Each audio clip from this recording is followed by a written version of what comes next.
ಕೊನೆಯದಾಗಿ ಇಷ್ಟು ದಿನಗಳ ಕಾಲ ವೇಟ್ ಮಾಡಿದ್ದು ಒಂದು ಕೊನೆಯ ಘಟ್ಟಕ್ಕೆ ಬಂದಿದೆ. ಅಂದರೆ ಇಷ್ಟು ದಿವಸಗಳ ಕಾಲ ಕೋರ್ಟ್ನಲ್ಲಿ ಕೇಸ್ ನಡೀತಾ ಇತ್ತು. ಈ ಕೋರ್ಟ್ ಕೇಸ್ ಆದಮೇಲೆ ಇವತ್ತು ಫೈನಲ್ ಜಡ್ಜ್ಮೆಂಟ್ ಬಂದಿದೆ. ಈ ಜಡ್ಜ್ಮೆಂಟಲ್ಲಿ ಏನೇನು ಇದೆ ಎಂಬುದನ್ನು ಈ ಒಂದು ವಿಡಿಯೋದಲ್ಲಿ ನಾನು ಎಕ್ಸ್ಪ್ಲೇನ್ ಮಾಡಲಿದ್ದೇನೆ. ಅಷ್ಟೇ ಅಲ್ಲದೆ ಅದರ ಬಗ್ಗೆ ಪೂರ್ತಿಯಾದಂತಹ ಆರ್ಡರ್ ಕಾಪಿಯನ್ನು ಇನ್ನೂ ಕೂಡ ರಿಲೀಸ್ ಮಾಡಬೇಕಾಗಿದೆ. ಕೆ ಎ ಅವರು ಕೂಡ ತಮ್ಮ ವೆಬ್ಸೈಟಲ್ಲಿ ಅದನ್ನು ಪ್ರಕಟ ಮಾಡ್ತಾರೆ. ಆದರೆ ನಾನು ಇದರಲ್ಲಿರುವಂತಹ ಸ್ವಲ್ಪ ಮಾಹಿತಿಯನ್ನು ನನಗೆ ತಿಳಿದಿರುವ ಮಟ್ಟಿಗೆ ಇವತ್ತು ಕೋರ್ಟಲ್ಲಿ ಏನೇನು ಆಗಿದೆ ಎಂಬುದನ್ನು ನಾನು ಈಗ ಸಂಕ್ಷಿಪ್ತವಾಗಿ ನಿಮ್ಮ ಮುಂದೆ ಇಡೋದಕ್ಕೆ ಟ್ರೈ ಮಾಡ್ತಾ ಇದ್ದೇನೆ. ಈ ಒಂದು ಕೋರ್ಟ್ನ ಆರ್ಡರ್ ಬಂದಿದೆಯಲ್ಲ, ಇದು ಪೆಟಿಷನರ್ಗಳು ಯಾವ ಒಂದು ಕೇಸ್ನ ಹಾಕಿದ್ರಲ್ಲ ಅವರ ಪರವಾಗಿ ಈ ಒಂದು ಕೋರ್ಟ್ನ ಜಡ್ಜ್ಮೆಂಟ್ ಬಂದಿದೆ ಎಂಬುದು ನಮಗೆ ಅರ್ಥವಾಗ್ತದೆ. ಹಾಗಾದರೆ ಪೆಟಿಷನರ್ಗಳು ಏನು ಹಾಕಿದ್ರು ಕೇಸ್ ಅಂದರೆ, ಈ ಒಂದು ಸೀಟ್ಗಳು ಯಾಡ್ ಆಗಿದ್ವಲ್ಲ ನಮ್ಮನ್ನು ಕನ್ಸಿಕ್ವೆನ್ಷಿಯಲ್ ವೇಕೆನ್ಸೀಸ್ಗಳಿಗೆ ಕನ್ಸಿಡರ್ ಮಾಡಿರಲಿಲ್ಲ ಎಂಬುದನ್ನು ಕುರಿತಂತೆ ಇವರು ಕೋರ್ಟ್ಗೆ ಒಂದು ಮನವಿಯನ್ನು ಮಾಡಿಕೊಂಡಿದ್ದರು. ಕೋರ್ಟ್ನಲ್ಲಿ ಒಂದು ಪೆಟಿಷನ್ ಹಾಕಿದ್ರು.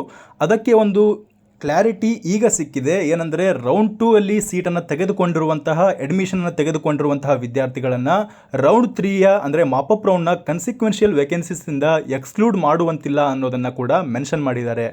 ಎಲ್ಲರಿಗೂ ಕೂಡ ಈ ಒಂದು ಕನ್ಸಿಕ್ವೆನ್ಷಿಯಲ್ ವೇಕೆನ್ಸೀಸ್ಗಳಿಗೆ ಹಕ್ಕಿರ್ತದೆ ಎಂಬುದನ್ನು ಕೂಡ ಮೆನ್ಷನ್ ಮಾಡಿದ್ದಾರೆ.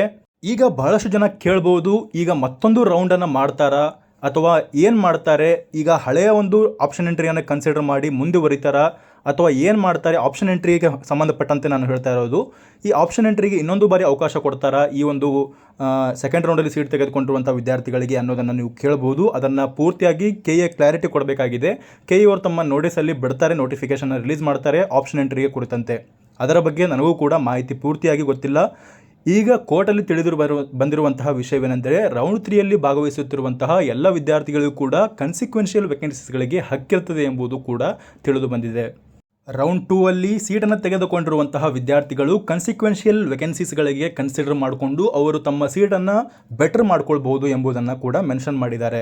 ಏನಿದು ಕನ್ಸಿಕ್ವೆನ್ಷಿಯಲ್ ವೇಕೆನ್ಸೀಸ್ ಅಂದರೆ, ಈಗ ಒಬ್ಬ ಪರ್ಸನ್ ಅಪ್ಗ್ರೇಡೇಷನ್ ಆದಾಗ ತನ್ನ ಹಳೆಯ ಸೀಟನ್ನು ಕಳೆದುಕೊಳ್ತಾನೆ. ಹಳೆಯ ಸೀಟ್ಗೆ ಓಲ್ಡ್ ವೇಕೆನ್ಸೀಸ್ ಅಂತ ಕರೀತಾರೆ ಅಥವಾ ಕನ್ಸಿಕ್ವೆನ್ಷಿಯಲ್ ವೇಕೆನ್ಸೀಸ್ ಅಂತ ಕರೀತಾರೆ. ಅದು ಮುಂದಿನ ವಿದ್ಯಾರ್ಥಿಗೆ ಅಲಾಟ್ಮೆಂಟ್ ಆಗ್ತದೆ.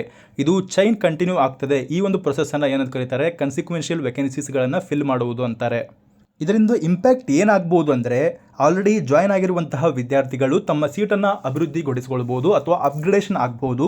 ಮತ್ತು ಇದರಿಂದ ಏನಾಗ್ಬೋದು, ಸ್ವಲ್ಪ ಶಿಫ್ಟಿಂಗ್ ಆಗ್ಬೋದು. ಈಗ ಆಲ್ರೆಡಿ ನಿಮಗೆ ಪ್ರೊವಿಷನಲಲ್ಲಿ ರಿಸಲ್ಟ್ ಏನು ಬಂದಿದೆ ಅದರಲ್ಲಿ ಸ್ವಲ್ಪ ಮಟ್ಟಿಗೆ ಏರುಪೇರು ಆಗಬಹುದು ಎಂಬುದನ್ನು ಮೆನ್ಷನ್ ಮಾಡಿದ್ದಾರೆ. ಹಾಗೆ ಇಲ್ಲಿ ಜಸ್ಟಿಸ್ ಅರವಿಂದ್ ವರ್ಡಿಕ್ಟನ್ನು ಇಲ್ಲಿ earlier decision has been set aside and cancelled ಅಂತ ಹೇಳಿದ್ದಾರೆ. NMCಯು ಕೂಡ ಮುಂದಿನ ವರ್ಷದಿಂದ ನೀವು ಈ ಇನ್ಸ್ಟ್ರಕ್ಷನ್ಸ್ಗಳನ್ನು ಕರೆಕ್ಟಾಗಿ ಫಾಲೋ ಮಾಡಬೇಕು. ಮೇ 31ರ ಒಳಗಾಗಿ ನೀವು ಎಲ್ಲ ಸೀಟ್ಗಳನ್ನು ಇನ್ಕ್ಲೂಡ್ ಮಾಡಬೇಕು.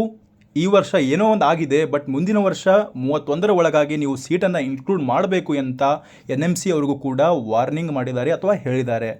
ಓವರಾಲ್ ಆಗಿ ಸಮ್ಮರಿಯನ್ನು ಹೇಳೋದಾದರೆ, ಇವತ್ತಿನ ಒಂದು ಕೋರ್ಟಲ್ಲಿ ಏನಂತ ಬಂದಿದೆ ಅಂದರೆ, ಸೆಕೆಂಡ್ ರೌಂಡಲ್ಲಿ ಸೀಟನ್ನು ತೆಗೆದುಕೊಂಡಿರುವಂತಹ ವಿದ್ಯಾರ್ಥಿಗಳಿಗೆ ರೌಂಡ್ 3ಯಲ್ಲಿ ಕನ್ಸಿಕ್ವೆನ್ಷಿಯಲ್ ವೇಕೆನ್ಸೀಸ್ಗಳಿಗೆ ಕ್ರಿಯೇಟ್ ಆಗ್ತಾವಲ್ಲ ಅಂಥವುಗಳಿಗೆ ಅಲೌ ಮಾಡಬೇಕು ಅನ್ನೋದನ್ನು ಮೆನ್ಷನ್ ಮಾಡಿದ್ದಾರೆ.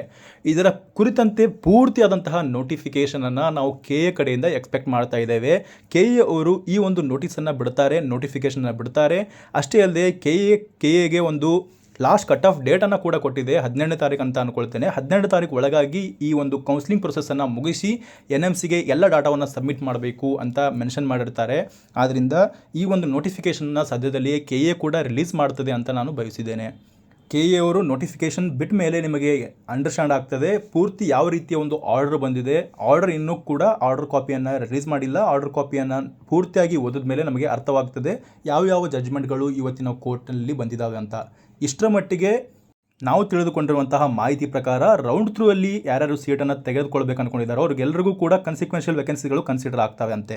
ಇದಿಷ್ಟಾಗಿತ್ತು ಈವರೆಗಿನ ಮಾಹಿತಿ. ಈ ಮಾಹಿತಿ ನಿಮಗೆ ಇಷ್ಟವಾಗಿದ್ದರೆ ಚಾನಲ್ನ ಸಬ್ಸ್ಕ್ರೈಬ್ ಮಾಡಿಕೊಳ್ಳಿ. ಹಾಗೆ ನಿಮ್ಮ ಫ್ರೆಂಡ್ಸ್ಗಳಿಗೂ ಈ ವಿಷಯವನ್ನು ಶೇರ್ ಮಾಡಿ. ಧನ್ಯವಾದಗಳು.